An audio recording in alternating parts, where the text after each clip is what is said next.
नमस्कार दोस्तों, आज हम बात करेंगे भारत के सबसे गौरवशाली अंतरिक्ष अभियान में से एक चंद्रयान मिशन की। चंद्रयान मिशन केवल चंद्रमा तक पहुंचने की कहानी नहीं है। चंद्रयान मिशन भारत की वैज्ञानिक क्षमता, आत्मनिर्भरता और दृढ़ संकल्प का प्रतीक है। चंद्रयान मिशन की शुरुआत कैसे हुई, चंद्रयान 1, चंद्रयान 2, चंद्रयान 3 ने क्या उपलब्धियां हासिल की, इन मिशन का उद्देश्य था, इनके सामने कौन सी चुनौतियां आई और भविष्य में भारत के अंतरिक्ष कार्यक्रम की क्या योजनाएं हैं। भारत का अंतरिक्ष कार्यक्रम भारतीय अंतरिक्ष अनुसंधान संगठन यानी इसरो द्वारा स्थापित किया जाता है। सीमित संसाधन के बावजूद इसरो ने दुनिया को यह दिखा दिया कि कम लागत में भी विश्व स्तरीय अंतरिक्ष मिशन पूरे किए जा सकते हैं। समय के साथ भारत ने उपग्रह, रॉकेट और ग्रहों की खोज में महत्वपूर्ण सफलता प्राप्त की। चंद्रयान मिशन की शुरुआत क्यों हुई? चंद्रयान मिशन का मुख्य उद्देश्य चंद्रमा का वैज्ञानिक अध्ययन करना था। वैज्ञानिक यह जानना चाहते थे कि चंद्रमा की सतह कैसे होती है, वहाँ कौन कौन से खनिज मौजूद हैं, क्या वहाँ पानी के अंश हैं और भविष्य में मानव बस्ती बसाने की कितनी संभावनाएं हैं। इसी उद्देश्य से भारत ने अपना पहला चंद्र मिशन तैयार किया। चंद्रयान 1 22 अक्टूबर 2008 को भारत ने अपना पहला चंद्र मिशन यान 1 लॉन्च किया। इसे PSLV रॉकेट द्वारा अंतरिक्ष में भेजा गया। यह मिशन लगभग 10 महीने तक सफलतापूर्वक कार्य करता रहा।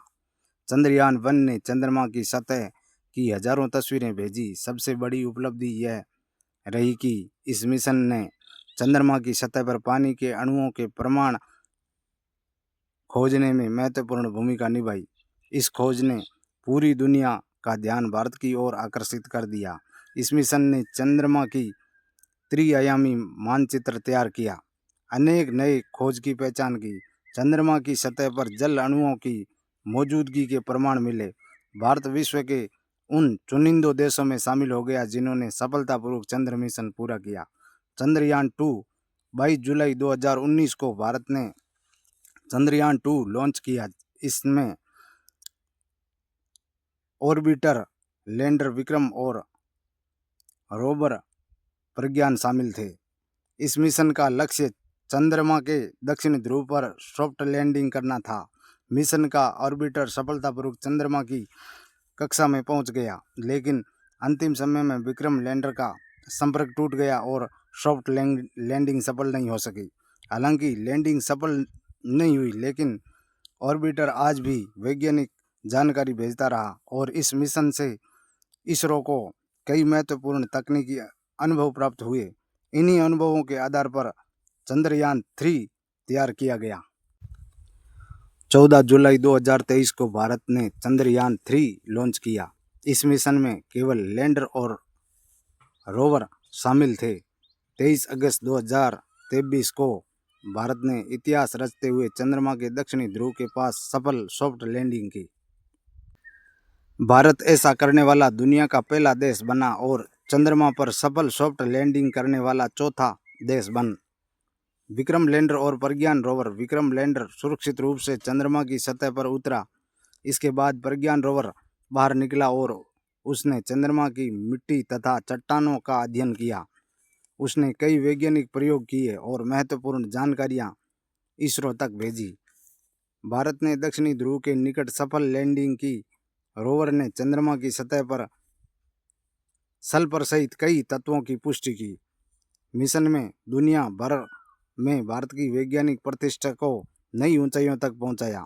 इस सफलता ने भारतीय युवाओं को विज्ञान और तकनीक क्षेत्र में आगे बढ़ने की प्रेरणा दी। चंद्रमा का दक्षिणी ध्रुव क्यों महत्वपूर्ण है? वैज्ञानिकों का मानना है कि दक्षिणी ध्रुव पर ऐसे क्षेत्र हैं जहां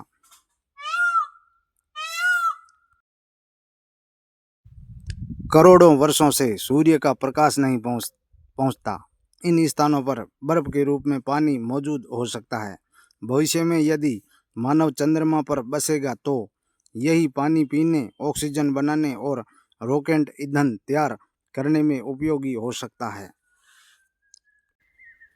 दोस्तों, यदि अगर आपको यह वीडियो पसंद आया हो तो इसे लाइक करें, शेयर करें और चैनल को सब्सक्राइब ज़रूर करें। धन्यवाद जी।